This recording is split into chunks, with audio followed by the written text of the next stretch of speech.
तो वर्तमान आमे गोटे शब्द अंताक्षरी खेल खेलिबा। तो मु प्रथमे ए बॉलटा पकेबी, ए बॉलटा को जे धरिबे से गोटे शब्द कहबे, से शब्दर शेष अक्षर रे ता पर पिला गोटे शब्द कहबे, पुनी से शब्दर शेष अक्षर रे ता पर पिला गोटे शब्द कहबे। बुझिबा समस्ते?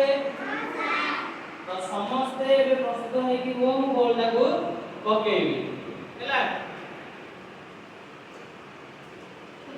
बोल का करते बोलना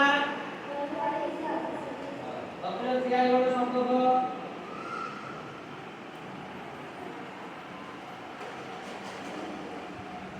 तो बड़ बैटरी को तो से शब्द कौन कहले तो वर्तमान ताकर डाहान को आरंभ करला शब्द अंतर कर वेरी गुड बस। तो पर गोटे शब्द को काठ पर गोटे शब्द को पक्क पर गोटे शब्द को कमला लर गोटे शब्द को लर शब्द कहला अरे अपुर अरे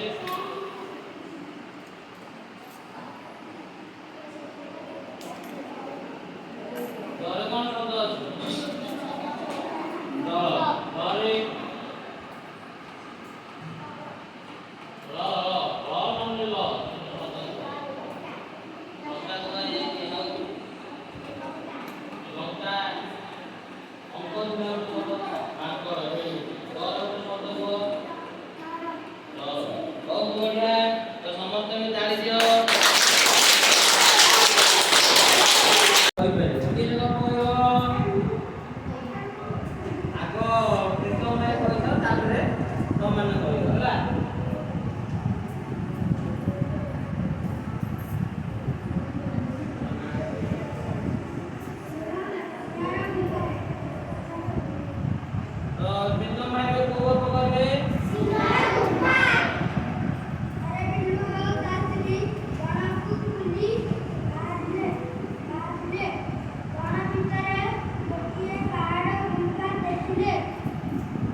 प्रहेलिकार समाधान करिबा। मु किसी प्रहेलिका तमन को पछारिबी, जेउ दल को प्रहेलिका पछारिबो केवल सेही दल ही उत्तर रखो। तो प्रथम दल पय प्रथम प्रहेलिका गोटिए फल रे अनेक कंटा पाचिला खाइले हातर अथा बहुत बढ़िया। तो एबे द्वितीय प्रहेलिका द्वितीय नंबर दल पय बुढ़ा मुंडरे तीनोटी आखि बुढ़ा नाडी कहल सखी बहुत बढ़िया उत्तर।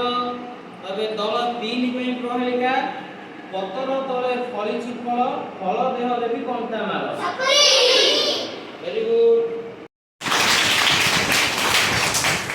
तो एई भली भाव रे एबे तुम माने कोन करिवो एई जेंति गपटा को देखिलो एबे निजे तुम मनरु समस्त गोटे गप लिखिवो। गप लिखिला परे ताकू जे चाहेबो से आसी अभिनय मध्य करिवो।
तो खेल समस्त भल लगा। तो एबे आमी चित्र करिया कोन करिवा चित्र। तो चित्र करिवा पई मु तमानकु गोटोरे ड्राइंग शीट देबी। तमानक पाखरे पेंसिल ପେନସିଲ ଆଉ କଲର ଅଛି ତ ତମେ ତମ ନିଜ ମନରୁ ଯାହା ତମକୁ ପସନ୍ଦ ସେଇ ଅନୁସାରେ ଗୋଟେ ଚିତ୍ର କରିବ। ଚିତ୍ର କରି ସାରିବା ପରେ ତା ତଳେ ଗୋଟେ ଶବ୍ଦ ବା ବାକ୍ୟ ଗୋଟେ ଲେଖିବ ହେଲା। ଯୋଉ ଚିତ୍ର କରିଥିବ ସେଇ ଚିତ୍ରକୁ ନେଇକି ଚିତ୍ର ବିଷୟରେ ଗୋଟେ ଶବ୍ଦଟେ ନହେଲେ ଗୋଟେ ବାକ୍ୟଟେ ଲେଖିବ।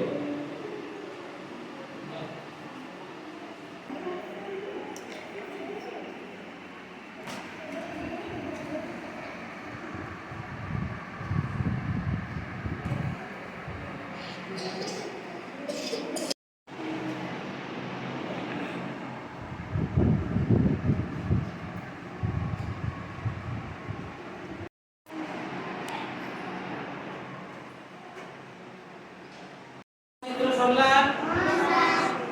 ତ ବର୍ତ୍ତମାନ ଜଣେ ଜଣେ କରିକି ଆସିକି ନିଜ ନିଜ ଚିତ୍ର ଦିଅ। ଅଙ୍କିତା ଆସ।